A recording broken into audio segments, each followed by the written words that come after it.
নমস্কার নমস্কার, আমি মিতুলা চ্যাটার্জি চলে এসেছি। আজকেও ছোট কবিতাই বলবো, শুনে যান, ভালো লাগবে। সাদাত হোসাইনের কবিতা কাজল চোখের মেয়ে।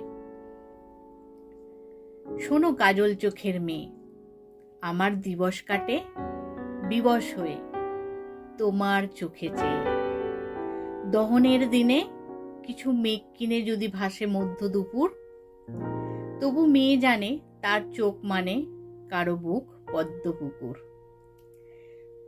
এই যে মেয়ে কাজল চোখ, তোমার বুকে আমার চেয়ে তীব্র দাবির মিছিল হোক। তাকাস কেন, আকাশ কেন, বুকের ভেতর আকাশ। কাজল চোখের মেয়ে, তুই তাকালে থমকে থাকে আমার বুকের বাঁ পাশ।